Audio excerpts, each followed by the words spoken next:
과거에 읽었던 어떤 이야기를 하나 먼저 소개를 하기를 원합니다.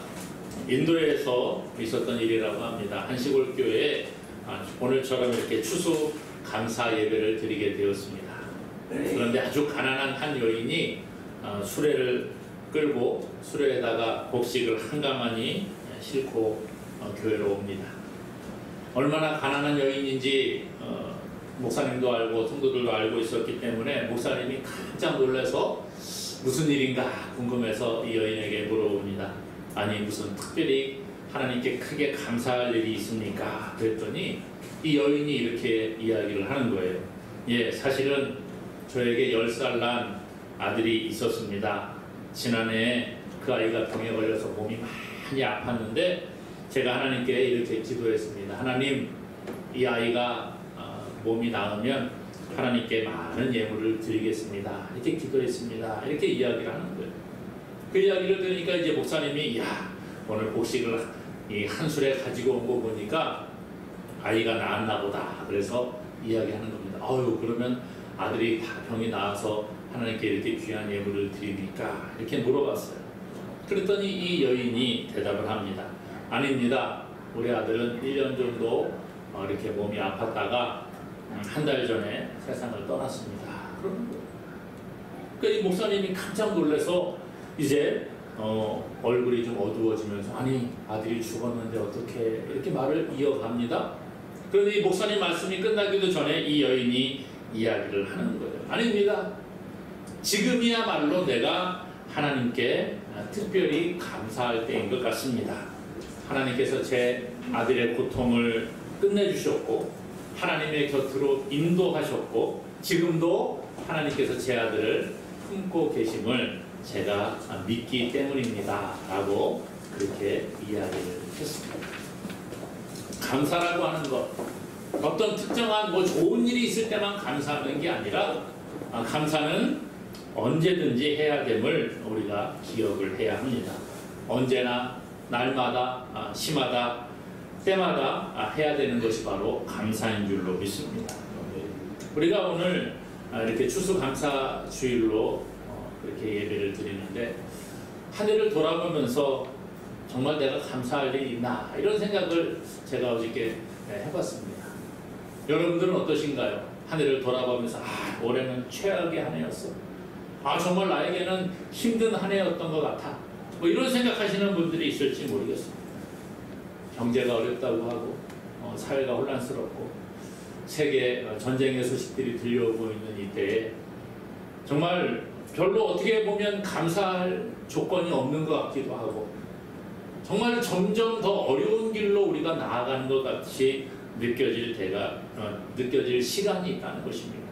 그럼에도 불구하고 성경은 우리에게 범사에 감사하라 그렇게 말합니다.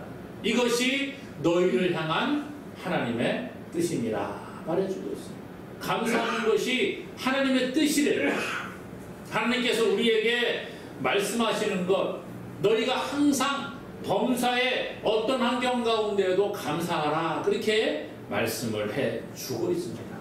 그러므로 감사는 우리가 마땅히 하나님께 드려야 할 우리의 마음임을 다시 한번 기억할 수 있기를 원합니다.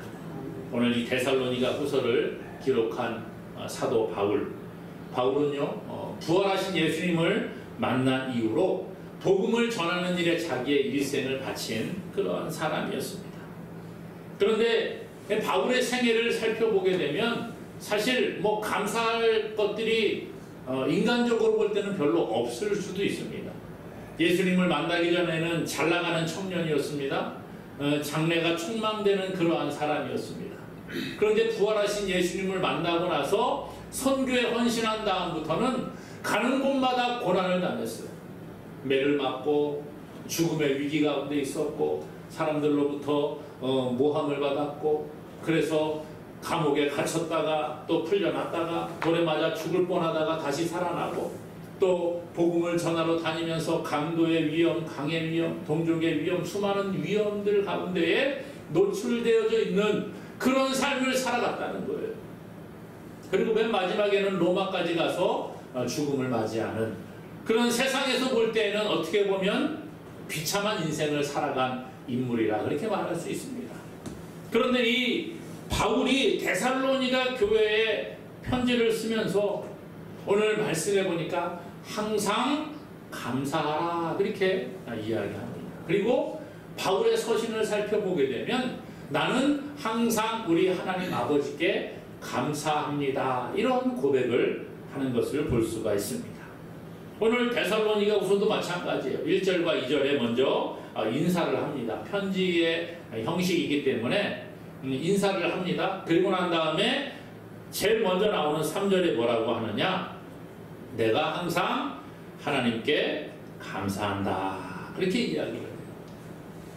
그 데살로니가 교회의 모습을 보면서 믿음이 자라고 사랑이 더 풍성해져감을 보면서 하나님께 감사의 말을 올려드리고 있다는 것이죠. 오늘 우리가 특별히 추수감사주일을 맞아서 하나님께 감사 예배로 드리고 있는데 우리의 삶에도 날마다 감사가 넘칠 수 있기를 먼저 주님의 이름으로 축복합니다. 바울은 삶에서 감사를 생활화한 사람이라는 거예요. 날마다 삶에서 감사가 넘쳐났다는 거예요. 그래서 데살로니가 전서, 앞에 쓴 편지가 데살로니가 전서거든요.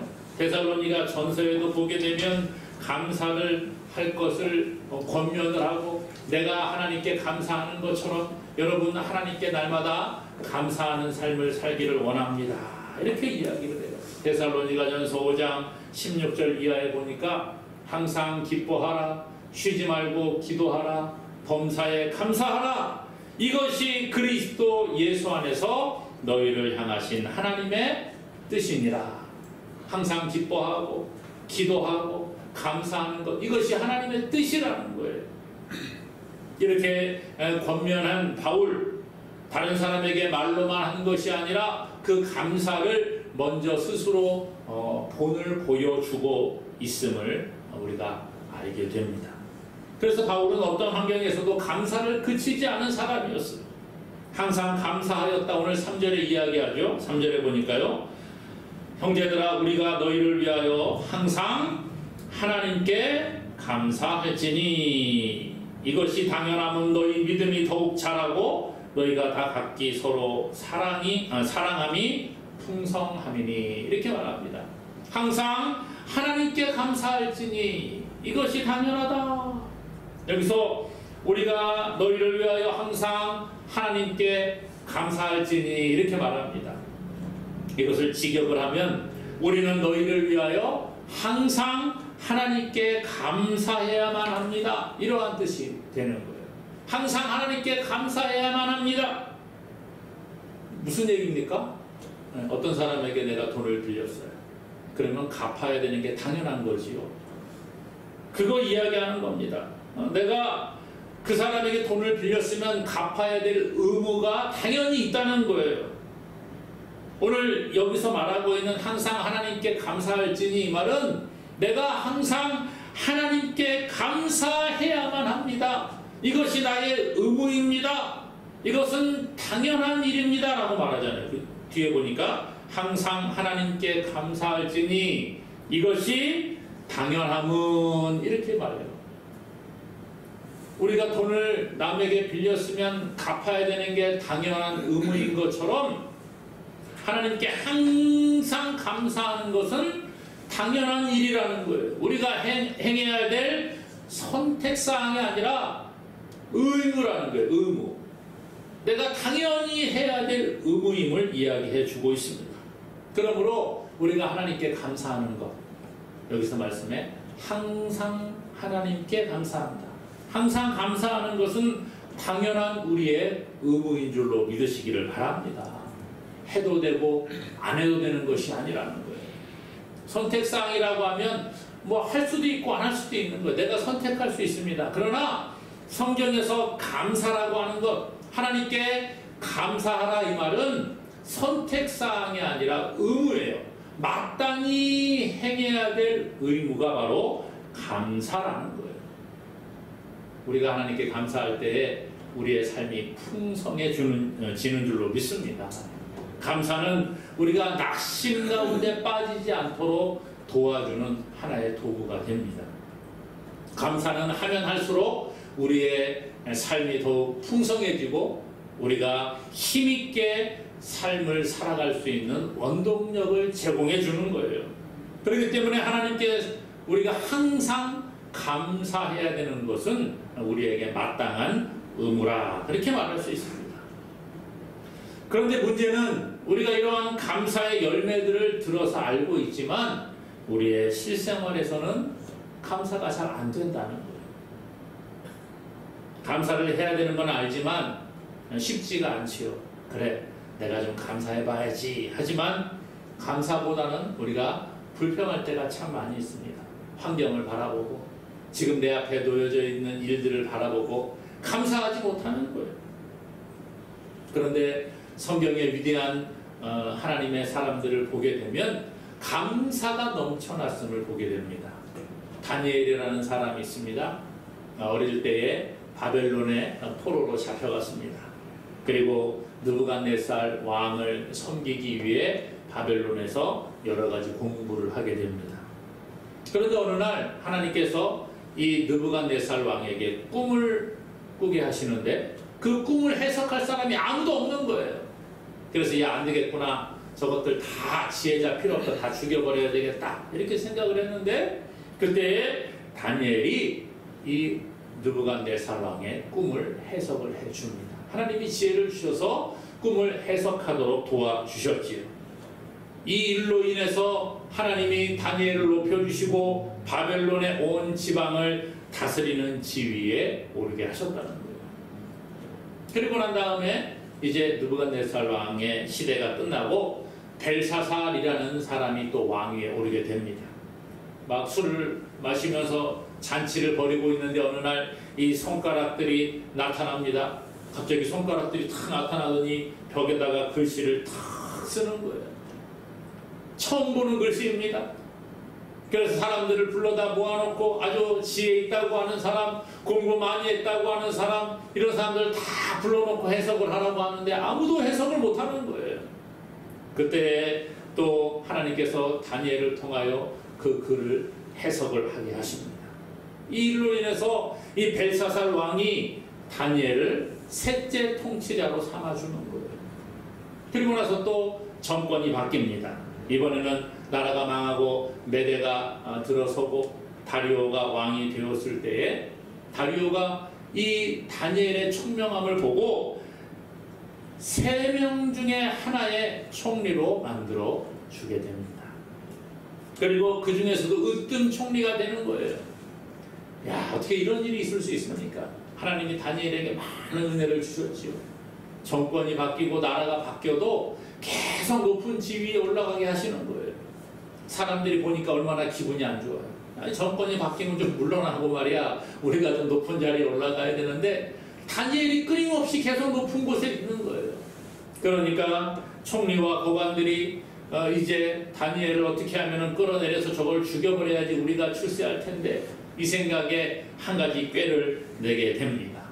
그리고 나서 왕에게 이야기하는 거예요. 왕이요, 금령을 내려서 30일 동안 왕 외에 어떤 신이든지 어떤 사람에게 무엇이든지 구하는 사람은 다 사자굴에 밥으로 던져버립시다. 그러니까 왕이 너무 좋은 거예요.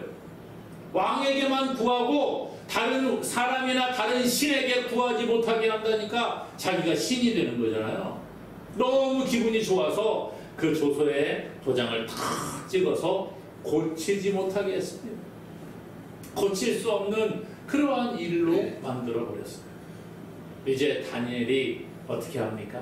날마다 다니엘은 하루에 3번씩 예루살렘을 향하여 창문을 열어놓고 기도했는데 기도하면 어떻게 되는 거예요? 당장 잡혀서 이제 사자굴에 던져지게 되었습니다. 여러분 같으면 어떻게 하시겠어요? 이런 상황 가운데에서 하나님, 지금 상황이니까 30일만 좀 기다려주세요. 30일 후에 제가 다시 하나님께 기도하겠습니다. 그럴 수 있지 않겠어요? 근데 그렇게 하지 않습니다. 말씀해 보니까 다니엘이 어떻게 행동을 했느냐? 이 조서에 왕의 도장이 찍힌 것을 알고도 자기 집으로 돌아가서 윗방에 올라가서 예루살렘을 향한 창문을 열어놓고 전에 하던 대로 예전부터 계속 해오던 습관을 따라 하루에 3번 무릎을 꿇고 하나님께 기도하며 그 하나님께 감사하였더라. 뭐 했다고요? 감사했다는 거예요. 기도만 할 뿐만 아니라 감사했다는 거예요. 지금 상황이 어때요? 하나님께 기도하면 사자굴에 던져지는 겁니다. 이 대적들이 지금 기회를 노리고 있는 거잖아요. 아마도 다니엘에게 미행을 붙여놓고 그리고서 야 다니엘이 분명히 저거 기도할 테니까 야 그러기만 해봐라. 현행범으로 잡아와라. 아마 이렇게 시켰을 거예요. 그런데 이 다니엘이 그것을 알고도 하나님께 기도하고 감사하는 모습을 보여줍니다. 여러분 당장 사자굴에 던져지게 될 텐데 그게 감사가 나옵니까? 그런데 감사하는 거예요. 걱정하고 근심한다고 해서 누가 일을 해결해 줄 수 있습니까? 누가 염려함으로 그 키를 한 자라도 더 할 수 있습니까? 그래서 성경은 말합니다. 우리에게 염려하지 말라는 거예요. 오직 모든 일에 기도와 간구로 너희 구할 것을 감사함으로 하나님께 아뢰라. 하나님께 감사함으로 아뢰면 하나님이 너희의 마음과 생각을 지켜주신다는 거예요. 이게 하나님의 말씀이에요. 오늘 그런데 우리는 감사하지 못합니다. 불평하고 원망할 때가 얼마나 많이 있습니까? 불평과 원망이 우리의 마음을 빼앗아 갑니다. 그렇잖아요. 사실 우리가 환경을 보게 되면 감사할 조건들이 별로 없는 것 같아요. 아니 목사님 제가 지금 삶이 힘들고 괴로운데 무슨 뭐 감사가 얼마나 나오겠어요. 제가 지금 몸이 아픈데 오늘도 억지로 일어나서 나왔는데 무슨 뭐 감사가 있겠어요. 아유 지금 하루 먹고 살기도 힘든데 돈도 없는데 무슨 얼마나 하나님께 감사할 것이 있겠습니까? 우리 그렇게 말할 수 있잖아요. 사실 우리의 삶이 얼마나 피곤합니까? 현대인들 다 피곤해 지쳐서 살아가는 것 같아요. 피곤하다 그러고 힘들다 그러고 삶이 괴롭다고 하고 정말 환경을 바라보고 당장 눈앞에 있는 현실을 바라보면 감사할 조건들이 많지가 않을 때가 있습니다. 그럼에도 불구하고 우리는 감사를 해야 되는 거예요. 왜요? 눈에 보이는 게 전부가 아니기 때문이라는 거예요. 지금 내 앞에 놓인 현실이 전부인 것 같고 그게 진짜인 것 같지만 성경은 뭐라고 합니까? 그것은 가짜라는 거예요. 눈에 보이는 것이 진짜인 것 같지만 허상이라는 겁니다. 우리의 눈에 보이는 게 여러분 다 진리입니까? 그렇지 않은 거예요. 우리의 눈도 잘못 보고요. 우리의 귀도 잘못 듣습니다. 모든 사람들은요. 자기 나름대로 보고 싶은 것만 보고 듣고 싶은 것만 들어요. 그래서 하나님이 하신 일을 우리가 자꾸 잊어버릴 때가 많이 있습니다.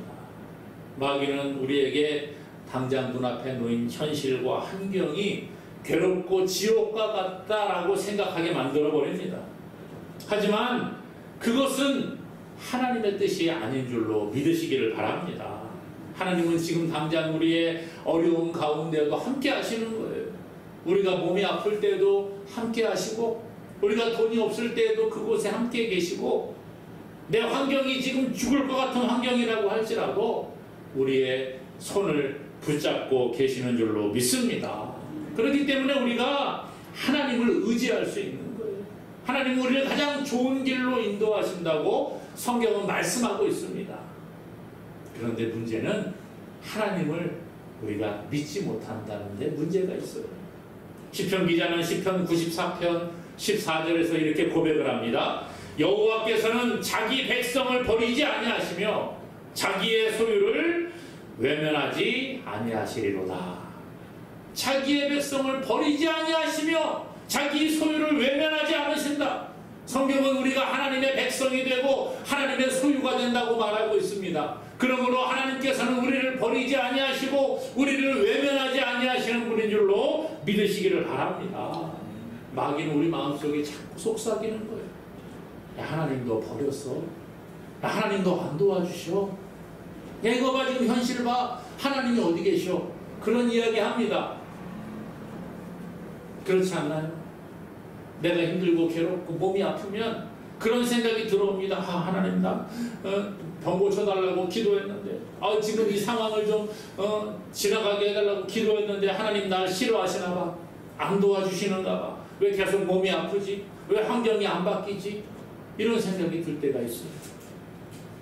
건강을 염려하고 돈에 대한 염려와 두려움이 우리 가운데 있습니다. 관계의 문제에서 어려움을 겪기도 합니다. 환경이 우리를 불평하게 하고 원망하게 하고 좌절하게 할 때가 참 많이 있어요. 그러나 오늘 눈앞에 보이는 것이 다가 아니라는 거예요. 그래서 지난주에 우리 목사님들과 함께 기도하는 기도 모임이 있는데 기도 모임을 했습니다. 그리고 이제 기도하고 삶을 나누고 이런 시간이 있었는데요. 어떤 목사님이 그런 얘기 하더라고요. 요즘 어떻게 지내세요? 그러니까 교회가 힘들대요. 그래도 감사하다는 거예요.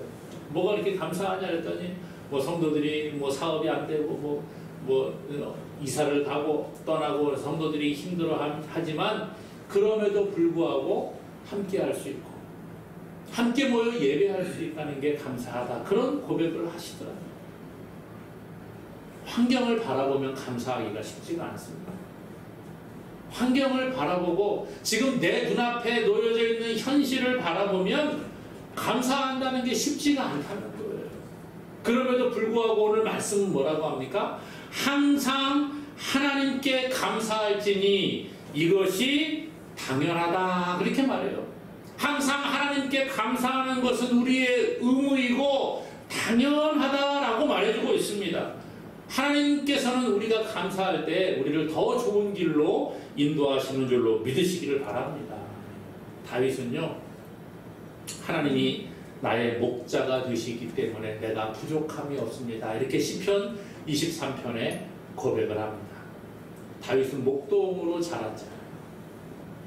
집안에서 그렇게 양을 치고 그런 삶을 어렸을 때 살아갔습니다. 그래서 목자가 어떤 일을 하는지를 너무나도 잘 알고 있었어요. 목자가 양을 치고 양을 먹는 곳으로 또 물가로 인도해서 애들에게 풀을 먹이고 또 물을 마시게 하고 이런 일을 한 다음에 다시 데리고 그 우리에다가 잘 넣고 밤에는 맹수들이 오지 않도록 보호하고 그런 일을 목자가 하는 거예요. 다윗이 뭐라고 합니까? 여호와는 나의 목자시니 내가 부족함이 없습니다. 그가 나를 푸른 풀밭으로 인도하시고 쉴만한 물가로 인도하십니다. 이런 고백을 하고 있잖아요. 하나님께서 우리를 가장 좋은 길로 인도하시는 거예요.